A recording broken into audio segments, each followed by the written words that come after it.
ብዬኔ ማሳግታት ስርዓት ይኖር። አንተ ልጅ እየጠየኩሽ ያሉት በጣም እርግጠኛ መሆንበትን ነገር ነው። ስለዚህ ስርዓትሽን ይዘሽ መልሽ። እኔ ምንም የማውቀው ነገር የለም። እንዲህ ብለህ መጠየቅህ ራሱ ንቀትና ድፍረት ነው። በጣም ባለጌ ልጅ ነህ አንተ። እኔ እኮ እናትህ ነኝ። የጠየኩሽ ጥያቄ ቤት ውስጥ ካሁን ማሚ በምትወደው መንገድ እንድትስተካከለ ምንም አልተገኘም። እናትህ ከምትወዳቸው ነገሮች የዚህን ስዕል ዲዛይን ነው። አንተ ደግሞ አድገህ ሳልከው። እኔ የምልህ የስዕሎች ነገር ግን እንዴት ሆኑ? ስንዳወራ ስለ ስዕሎች ምንም ብለኸኝ አታውቅም። ስዕል ቤሉል ፊት ለፊት ከእናቱ ከእንጀራ እናቱ ጋር ማለት ነው ከሄለን ጋር ገጠማት ማለት ነው። ፊት ለፊት አይንዬን እንደወሰድሽ በሰላም መልሻ በማለት እያስገደዳት ነው ያለው። ሰላም ሰላም፣ ጤና ይስጥልኝ ውድና እየተከበራችሁ የሁሉም ነገር ዩቲዩብ ቻናል ተከታታዮች በሙሉ በያላችሁበት ሰላም ክርስቶስ ይብዛላችሁ። እንዴት ናችሁ? ዛሬ ደግሞ እንግዲህ በእንግዳ ድራማ መጥተናል ማለት ነው። እንግዳ ድራማ ላይ ደግሞ በጣም ብዙ ነገሮች ውስብስብ ያሉ ነገሮች አሉ።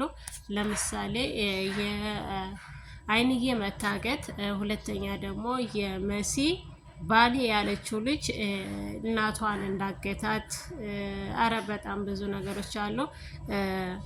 እንዲሁም አዱናይ ማስተዋስ እንደቻለ ኤልሹ ታውቃለች። ይህንን ነገር ስታቅ ደግሞ ለእናቷ የምትነግራት ይሆናል። እናቷ ደግሞ አዱናይን ልታስወግደውም ትችላለች ማለት ነው። ውድና የተከበራችሁ የቻናሌ ቤተሰቦች ቪዲዮን ላይክ እያደረጋችሁ ጀምሩ። እንግዲህ ወደ ሄለን መጥተናል ማለት ነው። ሄለን ለመሲ ሁሉንም ነገር ወረቀት ያስፈረመቻት ምንም አይነት ነገር ክስ ነገር በሷ ላይ ላትመሰርት፣ እንዲሁም ቤሉል ቤት ተከራይቶላችሁ እንውጡ ቢላችሁ እንዳትወጡ፣ በተዘዋዋሪ ብሩ የኔ ነው በማለት አስፈርማታለች ማለት ነው። እንግዲህ ታውቃላችሁ ወዷ ሳይሆን ለመበቀል ነው መሲን ያገባት ማለት ነው። አሁን ደግሞ ቤሉል እውነት ለመናገር እንደ ቤሉል አስተዋይ ሰው የለም። በጣም ያስተውላል። ግን ደግሞ ኑንሻን እንዳሳገተቻት ሲያቅ በጣም ተናደደ ማለት ነው። ከአሁን በፊት መኪና ታርጋ የመኪናውን ታርጋ ከአዱናይ ላይ ወስዶ አይቶት ነበረ። እንደመጣ ማለት ነው ከውጭ እንደመጣ የዛን ቀን ኑንሻ የታገተችበት መኪና ይሄ ነው ብሎ ነግሮት ሴቭ አድርጎት ነበረ። በድጋሚ የዚህን ታርጋ ቁጥር መኪና ወይዘሮ ሄለን ስትነዳ ያያታል ማለት ነው። ታርጋ ቁጥሩን ፎቶ ያነሳዋል። ሲያመሳስለው ተመሳሳይ ቁጥር ይሆንበታል ማለት ነው። አሁን ላይ ግን መስራት ያለባቸው አዱናይና ቤሉል በአንድ ሆነው ካልሰሩ ወይዘሮ ሄለን እንዲጥሏት አይችሉም ማለት ነው። እሷ ግን ደግሞ በጎን መሰረት ስላለኝ መሰረት ደግሞ ለባሏ ሁሉንም ነገር ሄዳ ስለምትናገር ያ ነው እንዲከሽፍ የሚያደርገው ማለት ነው። ወይዘሮ ሄለን ግን የፈለከውን አድርግ ምንም አታመጣም ብላ በጣም እየሳቀችበት ነበረ። ይህንን ስታደርግ ግን ምን በልጇ እንዳይይዟት ልይቱ የእሷ አይደለችም ተብላለች ማለት ነው። ምክንያቱም ኑንሻ ናት እንጂ የእሷ ልጅ ኤልሹ ልጇ አይደለችም። ይሄ ታወቀ ነው።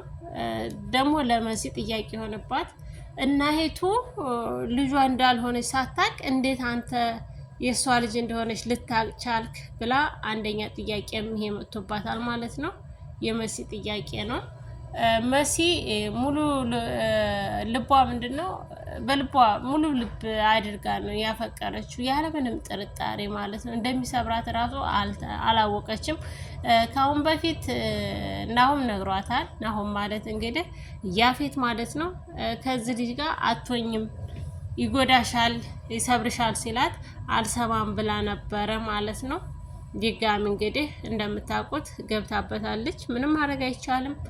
እሱ ግን ገና ታስፈልጊኛለሽ፣ ገና ብዙ የጎደሉኝ አሉ። እነሱን መሙላት ትወኛለሽ፣ አሁን ታስፈልጊኛለሽ በማለት እየተደበደበ እየመሰለ ቀለም እየተቀባ ፊቱን ማለት ነው እያገኛት ነው ያለው። ይሄው እንደምታዩት እንግዲህ ፊቱ ላይ ሊፕስቲክ ተቀብቶ አትንኪ ያመኛል ብሎ ቀይ በቀይ ሆኖ የተመታ መስሎ መጥቷል ማለት ነው። እሱ ግን ወፍ የለም። ወደ ቤት ሲገባ ሌላ ፍቅረኛ ቤት ውስጥ እንዳለች ራሱ አይተናል ማለት ነው። ይህንን ሲያደርግ ሁሉ እሷ ምንም ነገር የምታውቀው የለም መሲ ማለት ነው። በጣም እያስመሰለባት ነው ያለው። ብዙ ነገሮችን እየጎዳት ነው። እሷ ግን እናቷ በሱ እጅ እንዳለ ራሱ አታውቅም ማለት ነው። እኛ ሴቶች ስናፈቅር እንደዚህ ነን ማለት ነው። እና የምንወዳቸውንና የምናፈቅራቸውን ሰዎች ደግሞ ጠንቅቀን ማወቅ ይኖርብናል። ምን አይነት ሰው ነው? የበፊቱ ባህሪው መጥፎ ባህሪ ከሆነ እንዴት በአንድ ጊዜ ሊለወጥ ይችላል ይሄ ሰው ማለት ነው? እሷ የበፊቱን ተንኮሉን የበፊቱን መጥፎ ነገር እያየች እየሰማች አይኗ ሁሉ እያየ ድጋሚ እንድትሰበር ጭራሽ ልቧን መስጠቷ ለመሲ ትልቅ ነገር ስህተት ነው። ይህን ማድረግ አልነበረባትም ማለት ነው። እንግዲህ እንደምታውቁት ከመሲ ውጭ ደግሞ ሌላ ሴት አለች። ከዚህኛዋ ልጅ በፊት ከቀበጧ ደግሞ ውጭ ወይዘሮ ሄለን ነበረች። እንግዲህ ኑንሻ የወይዘሮ ሄለንና የቴዲ ልጆች ናቸው። የቴዲ ልጅ ናት፣ የሁለቱ ማለት ነው። የቶማስ አይደለም፣ የሌላ ሰውም አይደለም። ህፃኗ እንግዲህ ህፃን ልበላት ኑንሻ ማለት ነው። ኑንሻ የቴዲ ልጅ ናት። የቴዲ ትክክለኛ ልጁ በልጅነቱ የወለዳት ከሄለን ማለት ነው። ውድና የተከበራችሁ ቻናሌ ቤተሰቦች እንደምታውቁት እንግዲህ ቴዲ ምን አይነት መጥፎ ሰው እንደሆነ ሁላችንም እናውቃለን ማለት ነው። አንዳንድ ኮሜንቶች አሉና ሎኬሽን ላኩልን እንስቀለው የሚሉ አሉና ሎኬሽን ላኩልን ቴዲን ሰቅዬ ልምጣ ይላሉ። እውነት ለመናገር የተሰጣቸውን ስራ እንጂ እየሰሩ ያሉት እኛን ለማናደድ እኛን ለማስደሰት ነው። ይህንን እንደዛ አይደለም እንትን የምትሉት ማለት ነው። ሁሉም የተሰጠውን ስራ በአክቲቭ መወጣት ስላለበት ብቻ ይሰራል እንጂ ደግሞ አንዳንድ ልጆች አላችሁ በኮሜንት የምትሳደቡ ማለት ነው። አትሳደቡ። የተሰጣቸውን ስራ እስከሰሩ ድረስ መጨረሻቸው ደግሞ የአማርኛ ድራማና የአማርኛ ፊልም መነሻው መጥፎ የሆነና መጨረሻው ያምራል። ይሄ የታወቀ ነው ማለት ነው። እንግዲህ መጨረሻ ላይ መሲ እንደምታሸንፍ ሁሉ የታወቀ ነው። ነገር ግን እስከዛ ደግሞ መልፋት ያለ ስለሆነ ትንሽ ይለፋሉ ማለት ነው። ቪዲዮውን ላይክ እና ሰብስክራይብ እያደረጋችሁ ጀምሮ ጋይስ፣ ወዳችኋለሁ፣ አከብራችኋለሁ። ቀጣዩን ደግሞ በዙ መሰረት እናያለን። እንግዲህ ቴዲ አሁን ላይ ደግሞ በዚህኛው ቤት ለማምጣት ፈልጓል ማለት ነው። እዚህኛው ቤት መሲን ለማምጣት ስላለበት ታናሽ እህቴ ከገጠር ትመጣለች እና ስለዚህም አንቺ ዛሬ መሄድ አለብሽ በማለት እንግዲህ የሚወዳት ልጅ ደግሞ በድጋሚ ከዚህኛው ቤት ሊያስወጣት ይፈልጋል። እሷ ስተመልሳ ትመጣለች፣ ታገኛታለች። ይሄ ነገር እንዴት ነው? ከአሁን በፊት ሶፋ ውስጥ የሴት ልብስ አግኝታለች ማለት ነው። መሲና ኑንሻ አግኝታ እህቴ አንቺ ነው እንዴ ስትላት አዎ የኔ ነው አለቻት። ግን እቃው ግን የሷ አልነበረም፣ ልብሱ የሷ አይደለም። ግን ደንግጣ ስለነበረ እዚህ ቤት ውስጥ ሌላ ሴት ማን ነው የሚኖረው ብላ ትንሽ እንኳን አልጠረጠረችም ማለት ነው። የኔ ነው ብላ ነው ልብሱን ልትሸፍንላት፣ የሱን ቀዳዳ የሱን መጥፎ ነገር ልትሸፍንለት የፈለገችው እንጂ መሲ የዛን ሰዓት ራሱ መጠርጠር ትችል ነበረ። ፊቱ ላይ የተቀባው ሊፕስቲክ ቀለም እንደሆነ ማወቅ ቁስል እንዳልሆነ ያስታውቃል። መቼም ዝም ብሎ ቀለም እብጠት ያመጣል አይደል?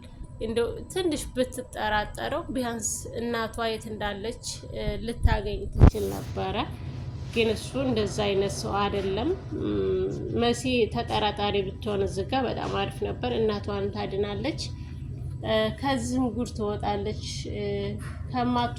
ከማይወዳት ሴት ሰው ጋር ወደድኩ ብሎ መኖር ከባድ ነው። ውድና የተከበራችሁ የቻናሌ ቤተሰቦች ቀጣይ ቪዲዮ በሐረግ እንገናኛለን። እስከዛ ይህን ቪዲዮ ላይክ እና ሰብስክራይብ እያደረጋችሁ ጀምሩ።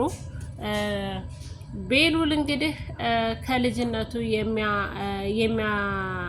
የሚያቃት የሚያከብራት በፖሊስ ዙሪያ የምትመረምርለት እንደ ፖሊስ ጥርት ያለ ስራ የምትሰራለትን ልጅ አምጥቷል ማለት ነው። እሷም እንግዲህ እንደምታውቋት መጥታለች። አዲሷ እንግዳችን የምትሆነው ማለት ነው። በቤቱ ይዟት ገብቷል።